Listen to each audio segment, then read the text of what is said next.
নমস্কার বন্ধুরা, আপনাদের সকলকে স্বাগত জানাই আমার চ্যানেল নবান্নের সমাহারে। আজ আবারও আপনাদের জন্য নিয়ে হাজির হয়েছি একটা দুর্দান্ত স্বাদের রেসিপির ভিডিও। আজকে আমি আপনাদের সাথে শেয়ার করতে চলেছি হাফ কাপ সুজি আর পাকা আম দিয়ে একটা দুর্দান্ত স্বাদের রেসিপি। এই রেসিপিটা একবার যদি বানান তাহলে কিন্তু বারবার বানানোর জন্য রিকোয়েস্ট আসবে, খেতে এতটাই দুর্দান্ত হয়। এই রেসিপিটা বানানোর জন্য এখানে আমি নিয়ে নিয়েছি একটা পাকা আম। এখানে আমি কিন্তু বেগমফুলি আমটা ব্যবহার করেছি, আপনারা যে কোনো আম নিতে পারেন। এবার এই আমটাকে কিন্তু আমি কেটে নিচ্ছি। কেটে নেওয়ার পর কিন্তু এই আমের থেকে আমের পাল্পটা আমি বের করে নেব। দেখুন এইভাবে কিন্তু একটা চামচের সাহায্যে আমি পাল্পটা বের করে নিচ্ছি। সমস্ত আমের পাল্পটা আমি বের করে নিয়েছি। এবার আমি অপর দিকে নিয়ে নিলাম একটা মিক্সিং জার। মিক্সিং জারের মধ্যে বের করে রাখা আমের পাল্পটা দিয়ে দিলাম। পাল্পটা দিয়ে দেওয়ার পর এখানে আমি ব্যবহার করছি এই বাটির হাফ বাটি সুজি। সুজিটা দিয়ে দেওয়ার পর এখানে কিন্তু আমি ব্যবহার করছি হাফ বাটি চিনি। যে বাটি মেপে সুজি দিয়েছি সেই বাটি মেপেই চিনিটা ব্যবহার করছি। এখানে কিন্তু মিষ্টির পরিমাণটা সবসময় আপনারা আপনাদের স্বাদ অনুযায়ী ব্যবহার করবেন, আর সেই সাথে কিন্তু আমের মিষ্টত্ব কেমন সেই অনুযায়ী কিন্তু এখানে চিনিটা ব্যবহার করবেন। এবার এর মধ্যে দিয়ে দিলাম দুধ, দিয়ে তারপরে কিন্তু একটা ভালো স্মুথ পেস্ট আমি তৈরি করে নিয়ে চলে এসেছি। এখানে আমি দুধ ব্যবহার করেছি, আপনারা কিন্তু দুধের পরিবর্তে জলও ব্যবহার করতে পারেন। এবার এর মধ্যে আমি মিশিয়ে দিচ্ছি এই বাটি মেপেই এক বাটি ময়দা, আর দিয়ে দিচ্ছি ওই বাটি মেপেই হাফ বাটি চালের গুঁড়ো।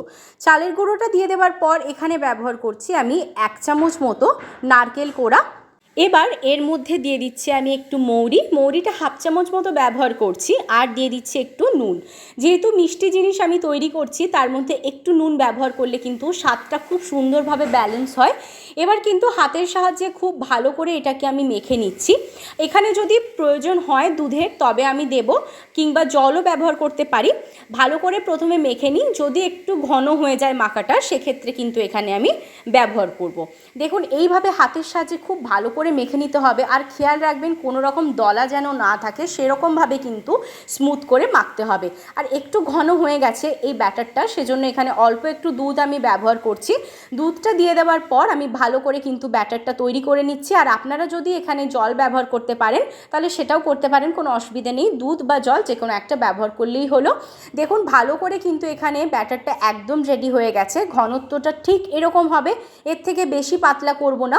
এবার এটাকে সাইডে রেখে অপর দিকে একটা ফ্রাই প্যান বসিয়ে দিয়েছি। ফ্রাই প্যানের মধ্যে আমি দিয়ে দিচ্ছি পরিমাণ মতো এখানে সাদা তেল। সাদা তেলটা দিয়ে দেওয়ার পর তেলটাকে হাই ফ্লেমে আমি কিন্তু একটু গরম করে নিচ্ছি। আর তেলটা যদি একেবারেই গরম না হয় তাহলে যখন আমি ব্যাটার থেকে নিয়ে এখানে দেব তাহলে কিন্তু নিচের দিকে লেগে যাবে।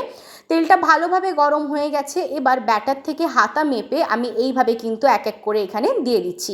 আপনারা যদি চান কড়াইয়ের মধ্যেও ভাজতে পারেন, তবে সেক্ষেত্রে কিন্তু এক একটা ভাজতে হবে। আর যেহেতু আমি এখানে ফ্রাই প্যানের মধ্যে করে নিচ্ছি সেজন্য কিন্তু একসাথে এইভাবে 4টে করে দিয়ে দিচ্ছি।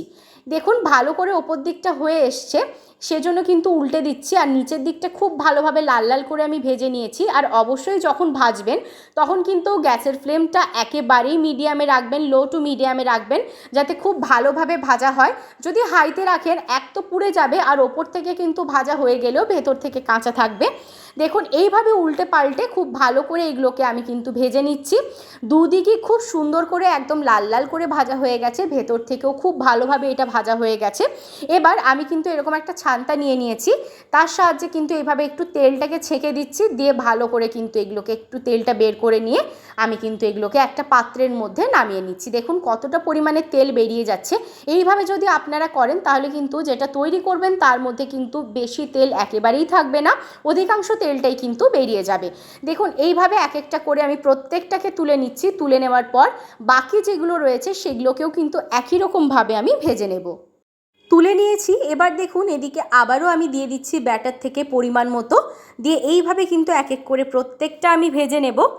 দেখুন প্রত্যেকটা কিন্তু ভেজে নিয়ে চলে এসেছি। এবার একটা আমি আপনাদেরকে একটু ভেঙে দেখাচ্ছি। দেখুন কতটা সুন্দরভাবে হয়েছে, দুর্দান্তভাবে তৈরি হয়ে গেছে। এই রেসিপিটা যদি আপনাদের ভালো লাগে অবশ্যই লাইক, শেয়ার, কমেন্ট, সাবস্ক্রাইব করতে ভুলবেন না।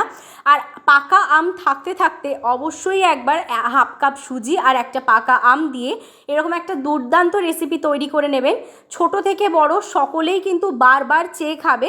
দেখতে যতটা সুন্দর হয় খেতে কিন্তু তার থেকেও বেশি ভালো। বাড়িতে এটা ট্রাই করলে অবশ্যই কমেন্ট বক্সে কিন্তু আপনাদের মতামত জানাতে ভুলবেন না। কেমন লাগলো অবশ্যই জানাবেন। ফেসবুক পেজ থেকে দেখলে পেজটা ফলো করে দেবেন। ভালো থাকবেন, সুস্থ থাকবেন। আবার দেখা হবে একটা নতুন রেসিপির সাথে।